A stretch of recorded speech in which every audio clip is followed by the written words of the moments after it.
आदि अनादि अनंत अपार, मुझ में व्यक्त सकल संसार, मुझ में व्यक्त सकल संसार।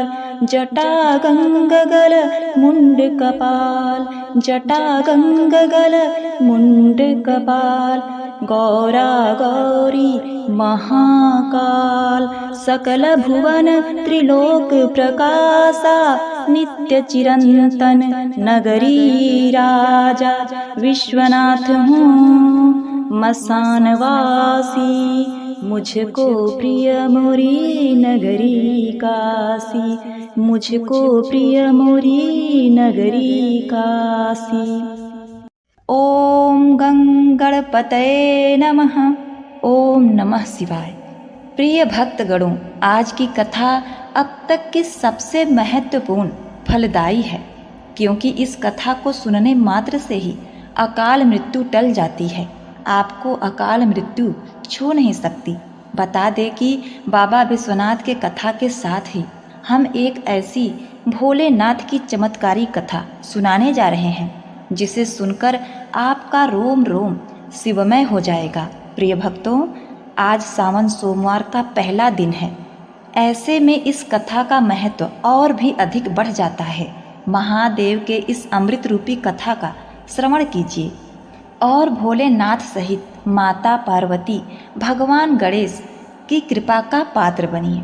अपने को पाप मुक्त कीजिए। भगवान शिव के कथा को, उनके गुणगान को और उनकी महिमा को सुनने वाले, कहने वाले और हुंकार भरने वालों पर महादेव अति प्रसन्न होते हैं। जो फल आप तीर्थ यात्रा करके अर्जित करते हैं, वह फल इस कथा को श्रवण करने मात्र से ही प्राप्त हो जाता है। तो चलिए भक्तों, इस पावन कथा के सागर में डुबकी लगाते हुए हम अपने तन मन को पवित्र करते हैं। आप सभी भक्तगणों से निवेदन है कि यदि आपने हमारे चैनल को अभी तक सब्सक्राइब नहीं किया है तो कर लीजिए, और हाँ, सामने बने बेल के बटन को दबाना ना भूलिएगा और कमेंट में प्रेम से जय भोलेनाथ, जय शिव शंभू, ओम नमः शिवाय अवश्य लिखिएगा। तो चलिए आज की कथा प्रारंभ करते हैं। पौराणिक कथाओं के अनुसार भगवान शिव और माता पार्वती विवाह के बाद से कैलाश पर्वत पर रहने लगे थे। एक दिन माता पार्वती ने कहा कि हे प्राणनाथ, सभी देवी देवताओं के अपने घर हैं, उस तरह हमारा घर क्यों नहीं है? रावण ने तो लंका को ले लिया, इसीलिए हमको दूसरी जगह के बारे में सोचना चाहिए। शिव जी को दिवोदास की नगरी काशी बहुत पसंद आई। निष्कुंभ नामक शिवगढ़ ने भगवान शिव के लिए शांत जगह के लिए काशी को निमनुष्य कर दिया। ऐसा करने से राजा बहुत दुखी हुआ। राजा ने ब्रह्मा जी की तपस्या की और उनको जानकारी देकर दुख दूर करने की प्रार्थना की। देवोदास ने बोला कि देवता देवलोक में रहते हैं, पृथ्वी तो मनुष्यों के लिए है। ब्रह्मा जी के कहने पर शिव जी काशी छोड़कर मंदराचल पर्वत पर चले गए, लेकिन काशी नगरी के लिए अपना मोह त्याग नहीं सके। तब भगवान विष्णु ने राजा को तपोवन में जाने का आदेश दिया। इसके बाद काशी महादेव जी का स्थायी निवास हो गया और यहाँ आकर भगवान शिव विशेश्वर ज्योतिर्लिंग के रूप में स्थापित हो गए। तभी से इन्हें काशी विश्वनाथ कहते हैं। यही है काशी विश्वनाथ की महिमा। दोस्तों, आइए सुनते हैं काशी विश्वनाथ और उनके भक्त की कहानी, जिसे सुनकर हमारा तन मन रोम रोम भक्तिमय हो जाएगा। तो चलिए शुरू करते हैं। शिव सृजन है और शिव विनाश भी, शिव मंदिर है और शमशान भी, शिव आदि हैं और अनंत भी, ओम नमः शिवाय। 18 वेदों और पुराणों में से निकाला गया है यह भगवान का भजन। आपको सिर्फ इतना बताना है, वे कौन से ऋषि थे जिन्होंने पीपल के पत्ते में भगवान शिव के दर्शन किए। पूरी कहानी सुनने के लिए आप हमारे चैनल पर अंत तक बने रहें। भक्तों, याद रखिएगा, यह कथा एक सत्य घटना पर आधारित है। ललिता घाट के पास भगवान विश्वनाथ का दरबार है। एक पंडित जी जिनकी कोई औलाद नहीं थी, सुबह सुबह भोर में सूर्य की किरणें फूटती तो वह गंगा जी के घाट पर पहुंच जाते और गंगा जी में स्नान आदि करके जल भरकर भगवान विश्वनाथ के दरबार में आते। लाइन में लगकर अपनी बारी आने का इंतजार करते और जब उनकी बारी आती और जल चढ़ाते और बस भगवान शिव से इतना ही कहते, हे प्रभु, सालों से मैं तेरे दरबार में आ रहा हूँ, मेरी झोली भर दो भगवान, मेरी झोली भर दो। मैं गरीब निर्धन ब्राह्मण हूँ, मैं झोपड़ी में रहता हूँ, रूखा सूखा खाकर काम चलाता हूँ, लेकिन मेरे घर में औलाद नहीं है। एक औलाद का सुख दे दो भगवान, एक औलाद का सुख दे दो। अब कैसे पंडित जी भगवान से औलाद पाते हैं, सुनिएगा। जिसके हृदय में भगवान की तस्वीर बनती है, बनारस चल, बनारस चल, जहाँ बिगड़ी हुई तकदीर बनती है। बनारस चल, जहाँ बिगड़ी हुई तकदीर बनती है। बनारस चल, जहाँ बिगड़ी हुई तकदीर बनती है। पंडित रहा उपवासी, काशी का रहा वासी, काशी का रहा वासी, तप कर रहा था भारी, तप कर रहा था भारी, तप कर रहा था भारी। मन में थी एक उदासी, सुनी मेरी फुलवारी, बिन लाल के उधारी। भंडार भर दो मेरा, भंडार भर दो मेरा, आके बोले भंडारी। शंका में पड़े शिवजी, शंका में पड़े शिवजी, शंका में पड़ गए शिवजी, शंका में पड़ गए शिवजी। क्यों? जब रोज रोज पंडित जी दरबार में जाकर बोलते, हे प्रभु औलाद नहीं है, हे प्रभु औलाद नहीं है, हे प्रभु औलाद नहीं है, औलाद दे दो। भगवान शंकर शंका में पड़ गए कि मैं इस भक्त को क्या करूं? रुपया पैसा धन दौलत मांगता तो मैं दे भी देता, लेकिन औलाद कहाँ से दूं? इसके भाग्य में तो औलाद का सुख ही नहीं है। मैं क्या करूं? क्योंकि तकदीर लिखने वाले तो ब्रह्मा जी हैं। भक्त जनों, माँ गंगा हर समय यही कहती, प्रभु ये पंडित आपका इतना बड़ा भक्त है, रोज लाइन में सबसे पहले पहुँच जाता है, हे भोलेनाथ इसकी झोली भर दो। मेरा भोला, मेरा भोला बड़ा भोला भाला, कोई भोला सा भोला नहीं है सुशोभित, है सुशोभित गले मुंड माला, कोई फूलों की माला नहीं है। बार बार माँ गौरी के कहने पर पंडित जी की भक्ति देखकर आखिरकार भगवान शंकर को तरस आ गया। एक दिन रात में पंडित जी गहरी नींद में सोए हुए थे तो पंडित जी ने सपना देखा कि सुबह सुबह जल भरने के लिए वहाँ गंगा जी के घाट पर जा रहा है और घाट पर भगवान शंकर ने उन्हें दर्शन दे दिए और पूछ रहे हैं, बोलो पंडित क्या चाहिए? पंडित बोला, प्रभु आपको तो सब पता है, आप अंतर्यामी हैं, आप तो जानते हैं मुझे क्या चाहिए। भगवान शंकर बोले कि पंडित जब तक बच्चा रोता नहीं तब तक माँ उसे दूध पिलाती नहीं है। भगवान के सामने जब तक भक्त मांगता नहीं, झोली नहीं फैलाता, तब तक भगवान देता नहीं। पंडित बोला, प्रभु मुझे औलाद नहीं है, एक औलाद का सुख दे दीजिए। हम और हमारी पंडिताइन जो भी रूखा सूखा मिल जाता है, दान दक्षिणा उनसे काम चला लेते हैं, बस औलाद नहीं है, औलाद के प्यार के लिए तरस रहे हैं हम। भगवान शंकर ने पासा फेंका और पूछा कि अच्छा ये बताओ कि कम उम्र वाला चाहिए या ज़्यादा उम्र वाला? तब पंडित जी सोचने लगे कि यह क्या चक्कर है। वह पंडित बोला, प्रभु ये क्या चक्कर है, कम उम्र और ज़्यादा उम्र? भगवान शंकर बोले कि जिस बच्चे की उम्र कम है वो विद्वान होगा और जिस बच्चे का उम्र ज़्यादा है वह आगे चलकर चोर और डाकू बनेगा। जल्दी बताओ कम वाला चाहिए या ज़्यादा वाला?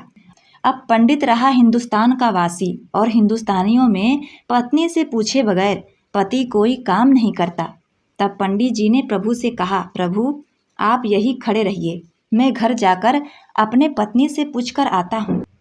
दौड़ते हुए पंडिताइन के पास पहुँचा और बोला, पंडिताइन प्रभु ने घाट पर हमें दर्शन दिया है वे पूछ रहे हैं कि कम उम्र वाला बच्चा चाहिए या ज़्यादा उम्र वाला। पंडिताइन भी यह सुनकर घबरा गईं। पंडिताइन ने पूछा कि कम ज़्यादा का क्या चक्कर है। पंडित जी ने कहा कि पंडिताइन, भगवान शिव ने कहा है कि कम उम्र वाला बच्चा विद्वान होगा और ज़्यादा उम्र वाला बच्चा डाकू और चोर होगा।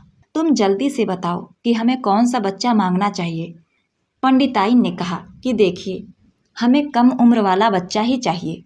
हम कम उम्र से ही काम चला लेंगे। जाके शिव जी से कह दीजिए कि वो हमें कम उम्र वाला बच्चा ही दें। दौड़ा दौड़ा घाट पर पहुंचा। बोला, प्रभु कम वाला दे दो, हम कम से ही काम चला लेंगे, क्योंकि ज़्यादा वाला तो चोर डाकू है।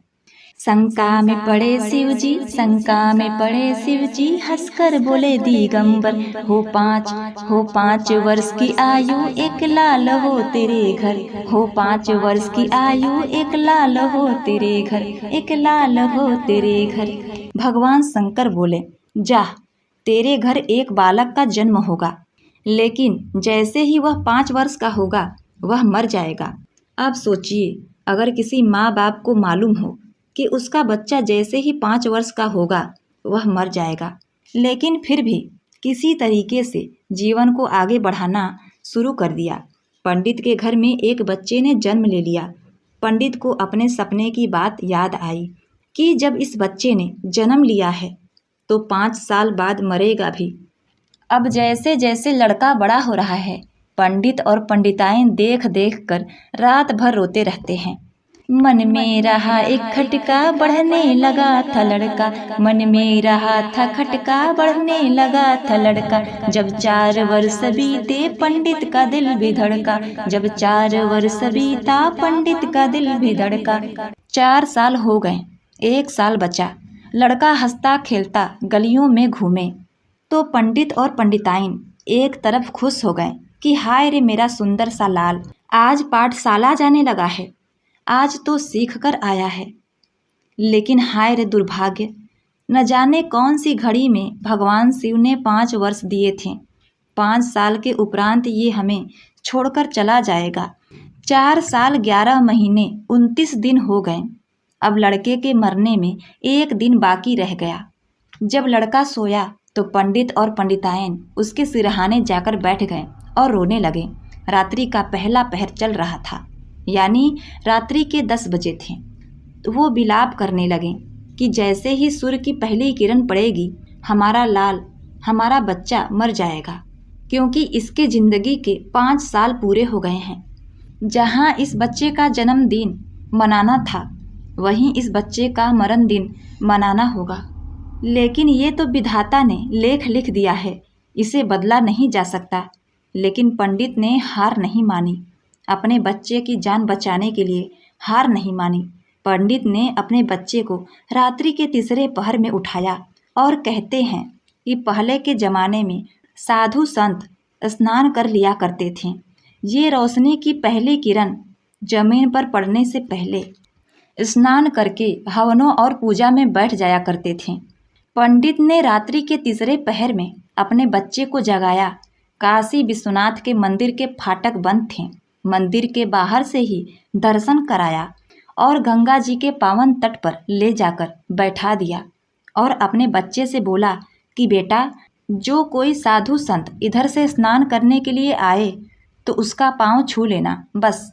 अब क्या था, साधु संत धीरे धीरे आते गए। बच्चा सबका पाँव छूता गया। सभी उस बच्चे को आशीर्वाद देते और चले जाते।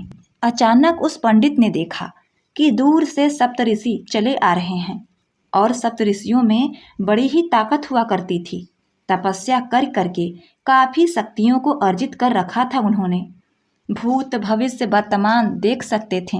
वरदान देते थे तो वरदान पूरा हो जाता था। सप्तऋषियों को आता देख पंडित एक पेड़ के पीछे छुप गया। अपने बच्चे को इशारा किया और जब सप्तऋषि आए, बच्चा उठा और उनके चरण को छू लिया। सप्तऋषियों ने देखा और कहा, आयुष्मान भव, उम्र लंबी हो जाए।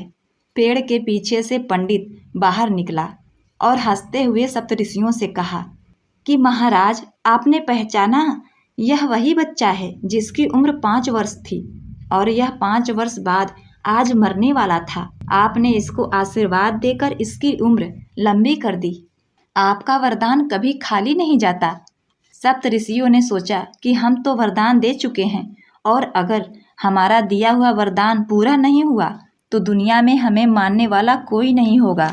लोग कहेंगे कि सप्त ऋषि वरदान तो देते हैं लेकिन पूरा नहीं होता। लेकिन हम इस बच्चे को लेकर और कहाँ जाएं? क्या करें? सप्त ऋषियों ने पंडित से कहा, हे पंडित जी, तुम्हारा बच्चा आज सुबह मरने वाला है, तो कुछ समय के लिए इस बच्चे को हमें दे दो। और कहा कि महादेव के वचन को काटने की हम में इतना क्षमता नहीं, अगर हमने ऐसा किया तो महादेव नाराज हो जाएंगे। चलो यह मुसीबत ब्रह्मा जी के गले में डाल देते हैं और फिर वो जाने और भगवान शिव जी जाने हमारी जान छूटेगी। उन सप्त ऋषियों के साथ वह बालक ब्रह्मा जी के पास पहुंचा। सप्त ऋषियों ने कहा, बेटा वह ब्रह्मा जी हैं, जाओ धीरे से उनके पाँव को छू लो। ब्रह्मा जी उस समय किसी अन्य की तकदीर लिख रहे थे और तकदीर लिखने में व्यस्त थे। लड़का ब्रह्मा जी के पास धीरे धीरे गया और ब्रह्मा जी के पाँव को हाथ लगा दिया। ब्रह्मा जी ने कलम रोकी और बच्चे को देखा और बोले, आयुष्मान भव, तुम्हारी उम्र लंबी हो। सप्त ऋषियों ने कहा, चलो बला टली। तब ब्रह्मा जी ने पूछा, काहे की बला टली?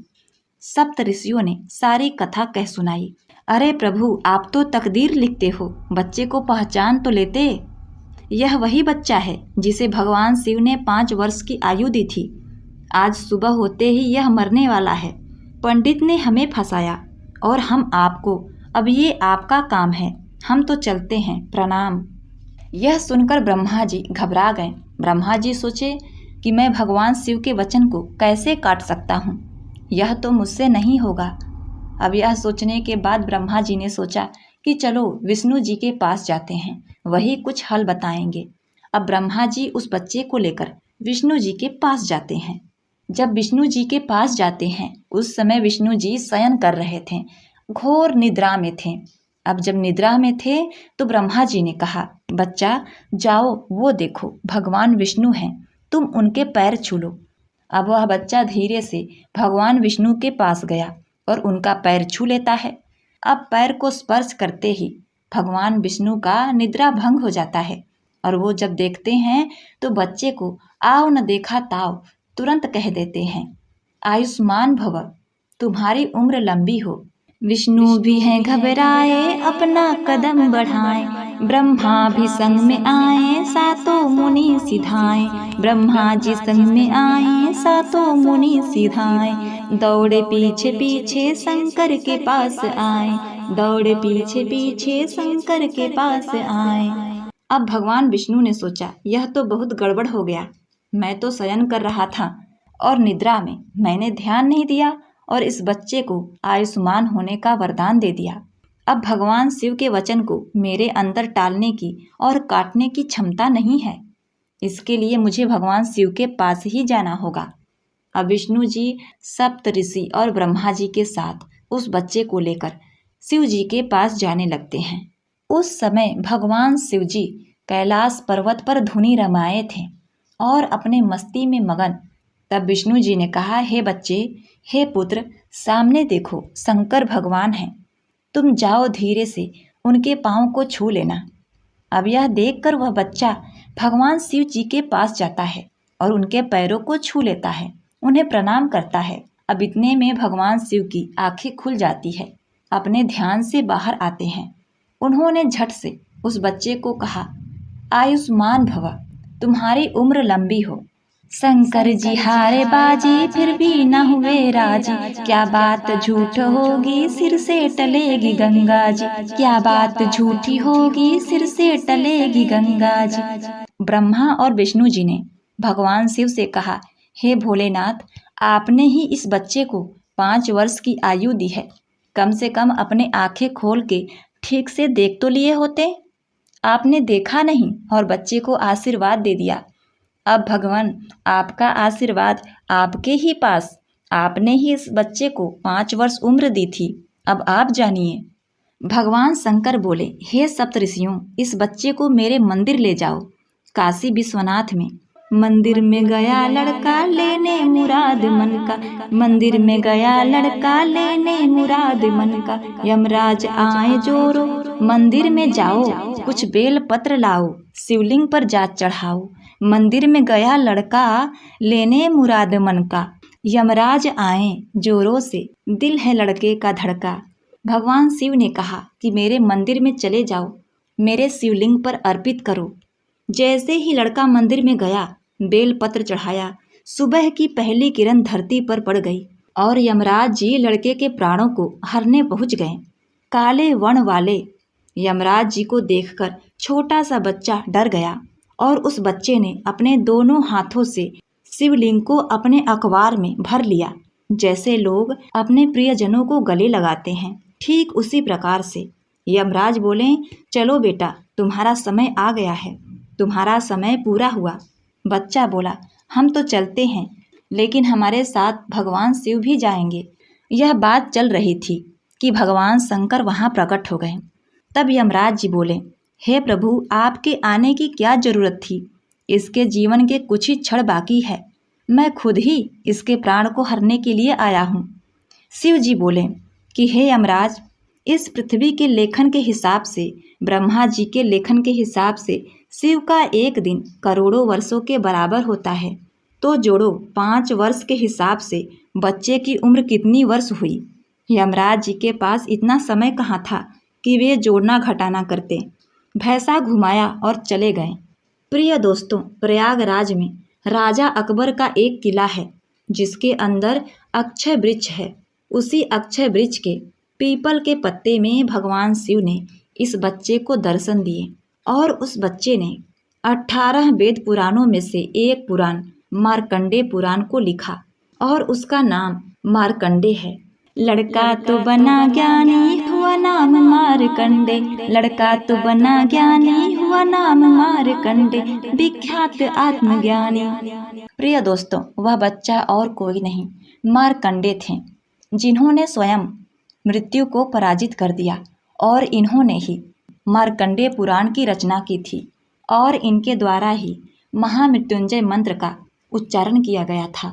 इन्होंने ही महामृत्युंजय मंत्र को दिया है। तो दोस्तों, यह कहानी सत्य घटना पर आधारित थी, लेकिन इसको सुनाने का तरीका मेरा थोड़ा सा अलग था। अगर आपको यह कहानी पसंद आई है तो कमेंट में हर हर महादेव अवश्य लिखिएगा।